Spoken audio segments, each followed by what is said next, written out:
Ya, Bapak Ibu Saudara, hari ini kita akan belajar satu bagian firman Tuhan yang menjadi perenungan kita di dalam kitab Efesus pasalnya yang ke-6. Efesus pasal 6 ayatnya yang ke-10 sampai dengan ayatnya yang ke-20. Kita akan baca bagian firman Tuhan ini secara bergantian. Saya memulai ayat 10 dan Bapak Ibu Saudara yang terkasih ayatnya yang ke-11 dan nanti akan diakhiri di ayatnya yang ke-20. Efesus pasal 6 ayat 10 sampai 20. Firman Tuhan berbunyi demikian. Akhirnya hendaklah kamu kuat di dalam Tuhan, di dalam kekuatan kuasa-Nya. Seluruh perlengkapan senjata Allah, supaya kamu dapat bertahan melawan tipu muslihat iblis. Karena perjuangan kita bukanlah melawan darah dan daging, tetapi melawan pemerintah-pemerintah, melawan penguasa-penguasa, melawan penghulu-penghulu dunia yang gelap ini, melawan roh-roh jahat di dalam.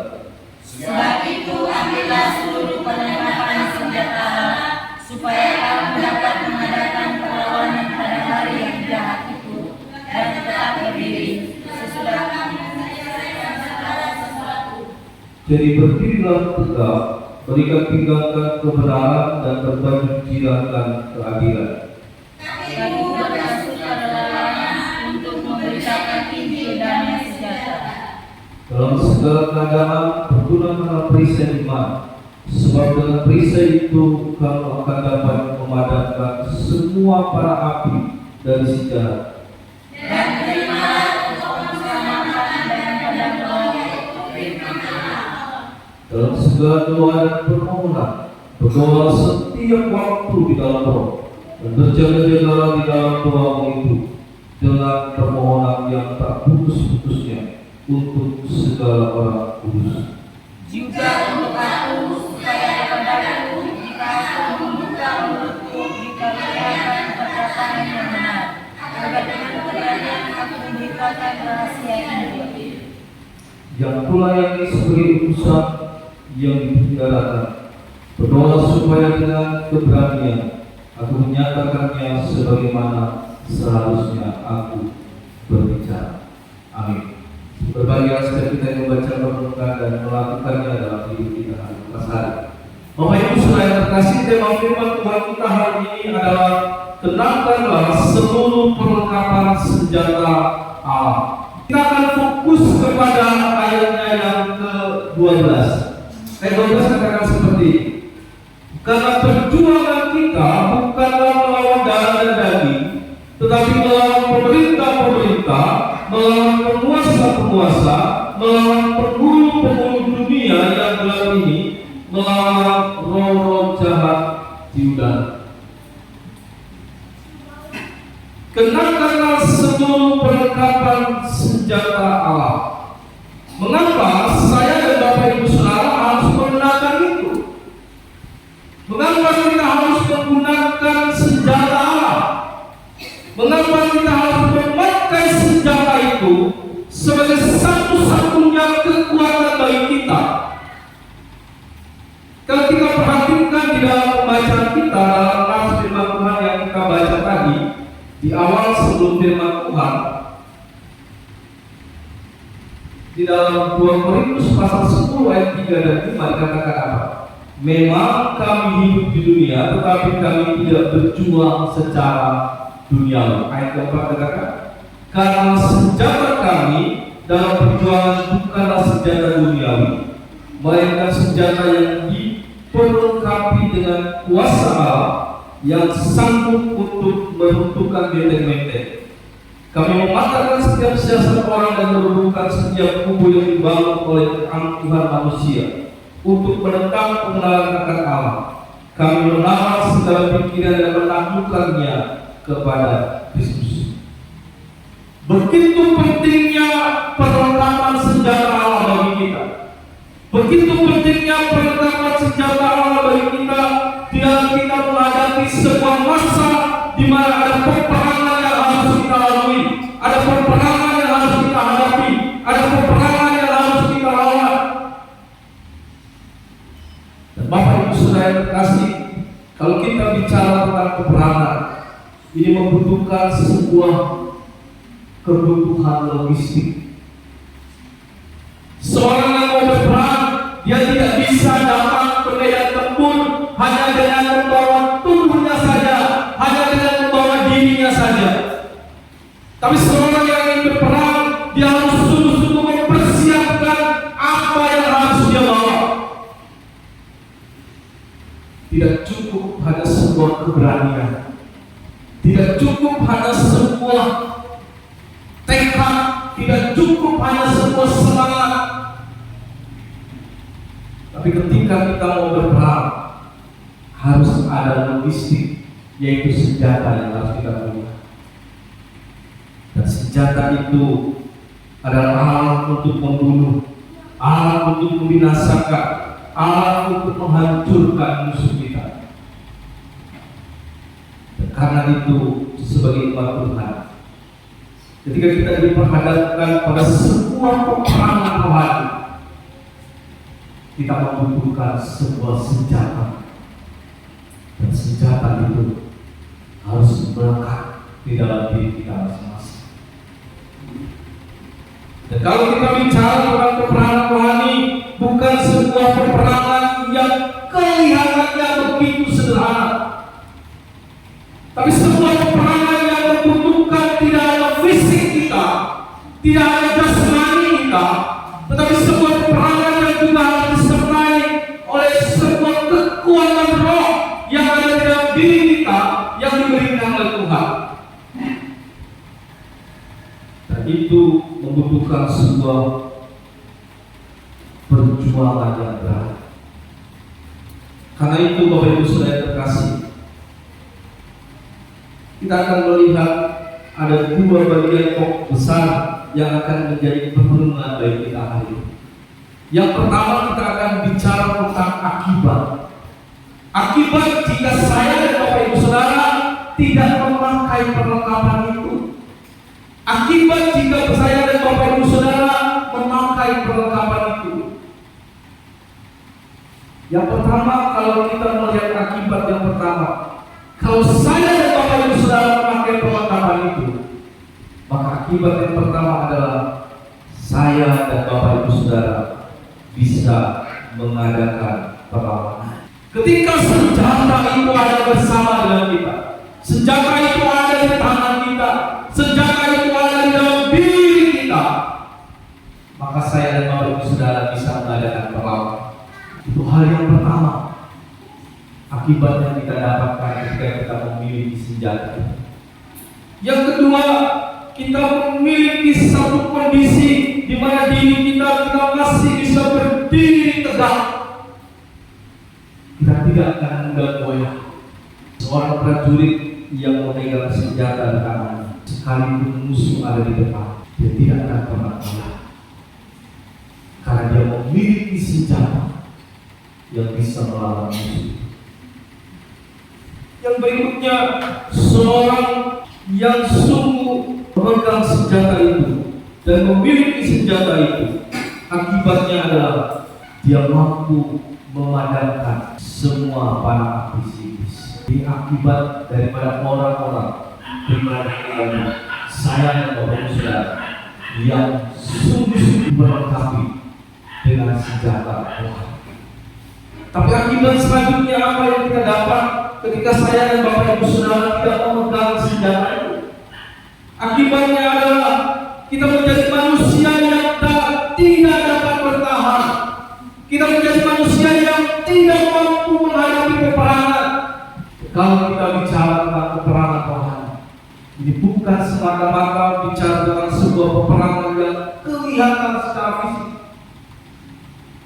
sebuah peperangan yang berbicara tentang bagaimana roh kita melawan timus dan iblis. Dalam semua ketundukan kita kepada Tuhan, dalam semua kepatuhan kita kepada Tuhan, orang yang tidak memakai perlengkapan senjata Allah, dia tidak bisa bertahan. Dia mudah goyah, dia mudah terombang-ambing. Ketika dia menghadapi pergumulan, ketika dia menghadapi masalah, ketika dia menghadapi tekanan, dia sulit untuk melalui itu. Bahkan ketika dia menghadapi sebuah persoalan yang begitu berat, dia juga sulit melalui. Bahkan pada waktu dia disakiti, dia dikecewakan, dia juga sulit untuk memaafkan. Saya mau saksikan di sini Bapak Ibu Saudara, beberapa hari yang lalu jemaat kita di Eri ada satu keluarga ini dia biasa berjualan, dan biasa jualan itu setelah jual, kalau dia jualan dia biasa parkir kendaraan itu di dekat pasar di mana dia jualan. Tapi hari itu ketika dia pulang akan mengambil kendaraannya, kaca mobil depan dia itu pecah, dan pecahnya bukan hanya satu titik tapi dua titik yang cukup besar. Ketika jemaat ini datang ke orang yang anaknya pada waktu itu, orang melihat bahwa anak itu yang memecahkan kaca itu, tidak ada satu pun respon dari keluarga ini, baik dari orang tuanya bahkan anak itu juga dia tidak mengakui kesalahan. Padahal jelas-jelas anak itu yang sudah memecahkan kaca mobil itu. Tapi satu hal yang saya dapat dari jemaat ini adalah dia katakan kepada suaminya, ibu ini katakan bahwa kita ampuni orang itu, dan kita percaya kalaupun orang itu tidak ganti kaca mobil kita, Tuhan sudah siapkan berkat bagi kita untuk mengganti kaca. Ini sebuah peperangan yang ada di dalam hati kita. Kalau kita tidak bisa mengontrol dan mengendalikan hati dan pikiran kita, kita akan kalah. Mungkin kita akan datang dan marah-marah, dan itu juga tidak menyelesaikan masalah. Orang yang tidak menggunakan perlengkapan rohani, dia tidak bisa bertahan. Yang berikutnya, orang yang tidak menggunakan perlengkapan rohani, dia tidak bisa berdiri tegak. Dia mudah sekali jatuh. Pertanyaannya adalah, kenapa dia mudah jatuh? Karena dia tidak punya kekuatan apa yang bisa dia pegang. Hari ini Bapak Saudara terkasih, apa yang kita pegang dalam hidup? Perlengkapan senjata rohani menjadi sebuah pegangan bagi kita supaya kita tetap kuat. Orang yang tidak memakai perlengkapan senjata rohani, dia tidak mampu mengandalkan. Mungkin dia bisa melawan iblis kalau dia hanya mengandalkan kekuatan. Ini akibat menggunakan perlengkapan senjata Allah atau orang yang tidak menggunakan perlengkapan senjata Allah.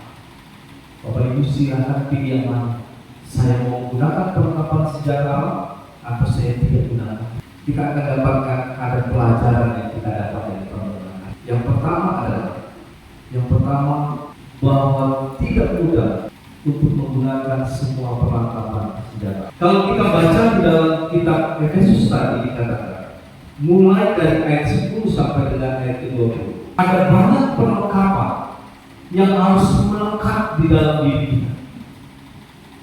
Tapi tidak semua orang bisa memakai itu. Kenapa tidak semua orang bisa memakai itu? Karena tidak semua orang mau sungguh-sungguh mempersiapkan dirinya, mau sungguh-sungguh memberikan dirinya untuk menggunakan dan memakai perlengkapan itu. Kita perhatikan mulai dari ayatnya yang ke-14. Ini salah satu contoh. Jadi berdirilah tegak, berikat tinggalkan kebenaran dan berbaju jirakan keadilan. Bapak Ibu Saudara, berapa banyak orang yang menyatakan dia orang Kristen, anak Tuhan, tapi dia tidak hidup di dalam kebenaran. Berapa banyak orang percaya yang katakan saya percaya Yesus, saya beriman kepada Yesus, saya meyakini Yesus sebagai Tuhan dan Juru Selamat saya, tapi dia tidak hidup di dalam kebenaran. Kebenaran akan menjadi sebuah simbolis, menjadi sebuah tulisan yang dibaca, menjadi sebuah ungkapan yang diucapkan, menjadi sebuah perkataan yang didengar setiap waktu. Tapi kebenaran itu seringkali tidak ada dalam kehidupan Tuhan. Kalau kita bicara tentang kebenaran, seringkali kita juga terjebak pada satu sisi, di mana kita mulai mempertimbangkan untung dan ruginya. Apakah ketika saya melakukan kebenaran, maka ada keuntungan yang saya dapat? Atau justru ketika saya lakukan kebenaran, saya justru mendapat mendapatkan kerugian. Dan ini sesuatu yang menjadi pelajaran bagi kita. Hidup di dalam kebenaran seharusnya mutlak menjadi identitas kita anak Tuhan. Tidak usah lagi kita pertanyakan dalam diri kita masing-masing. Kenapa saya harus hidup dalam kebenaran? Mengapa saya harus hidup dalam kebenaran? Apa yang harus saya lakukan di dalam hidup yang adalah hidup di dalam kebenaran itu sendiri?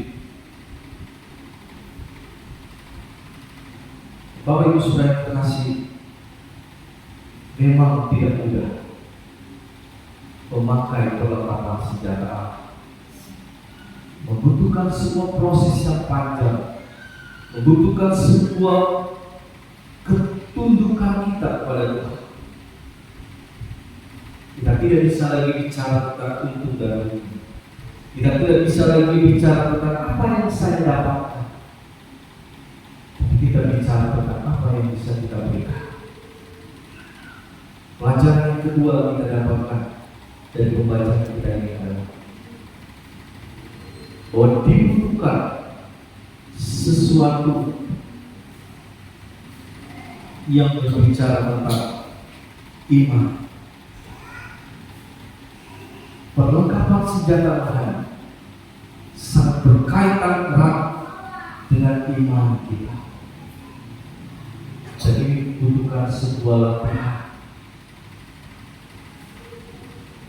Iman itu tidak hanya semata-mata menjadi sebuah perkataan yang gampang dan mudah kita ucapkan. Beriman, percaya kepada Yesus. Tapi sejauh mana kita katakan bahwa beriman kepada Tuhan itu menjadi sesuatu yang memang melekat di dalam diri kita, menjadi bagian dalam hidup kita, dan kita sungguh-sungguh menghidupi apakah iman itu sungguh-sungguh ada di dalam diri kita. Kalau hari ini di dompet Bapak Ibu Saudara, saya tidak minta uang, ada uang, Bapak Ibu Saudara bisa katakan saya beriman. Nah, ada uang. Tapi kalau hari ini tidak ada uang di dompet kita, masihkah kita katakan saya beriman kepada Tuhan? Ataukah iman kita sudah mulai hilang?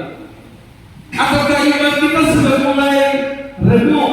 Ataukah iman kita sudah mulai sedikit demi sedikit mulai terkikis? Satu minggu ini kami sekeluarga alami satu hal yang luar biasa.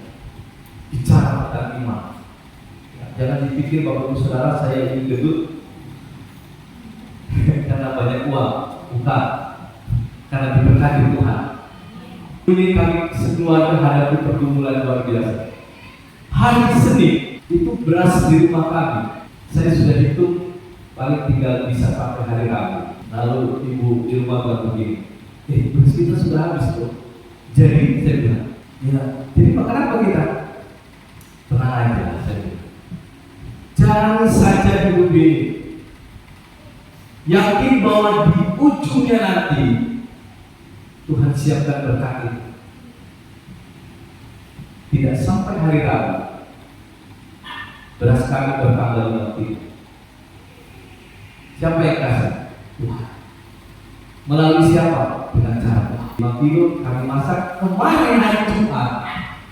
Hari Sabtu kemarin sudah mulai menipis juga. Hanya tinggal untuk kami makan sore di hari Jumat malam. Ibu di rumah sudah bilang, aduh habis lagi beras kita. Tidak apa-apa saja.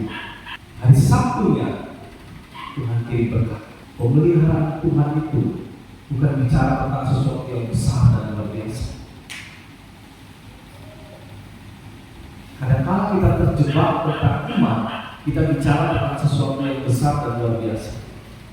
Kalau orang sakit ini disembuhkan, itu baru luar biasa. Kalau orang menderita ini disembuhkan, itu baru luar biasa. Tidak. Hal-hal kecil yang Tuhan buat dalam diri kita, itu bicara tentang iman. Hari ini Bapak Ibu dan saya datang ke tempat ini, kita masih bisa bernafas saja. Itu juga bicara tentang iman. Bayangkan kalau tadi pagi ketika Bapak Ibu sedang bangun dari tidur dan tidak bisa berdiri dari tempat itu,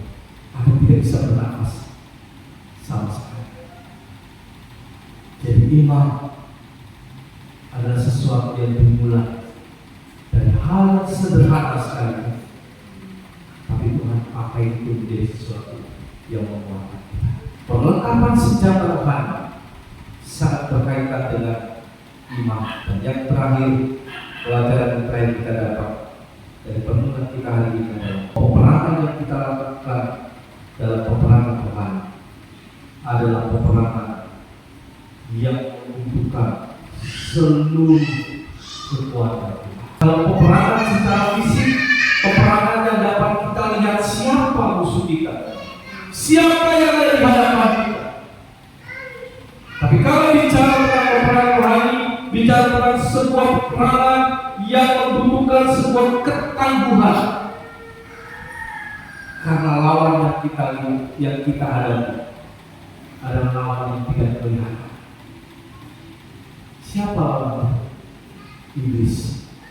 Iblis bisa pakai suamimu, iblis bisa pakai istrimu, iblis bisa pakai anak-anakmu, iblis juga bisa pakai pendetamu, iblis bisa pakai jemaatmu, iblis bisa pakai majelis. Tidak kelihatan itu. Kita butuh sesuatu yang ekstra, sesuatu yang memang harus diperlengkapi dalam diri. Firman Tuhan katakan dengan kuasa dan kekuatan Tuhan yang ada dalam diri kita. Hari ini Bapak Ibu Saudara dikasih, mari kita kenakan seluruh perlengkapan senjata Allah, supaya hidup kita menjadi hidup yang sungguh terus di dalam pimpinan Tuhan, di dalam anugerah Tuhan, di dalam kasih Tuhan. Kiranya Tuhan Yesus memberkati kita. Amin. Mari kita berdoa.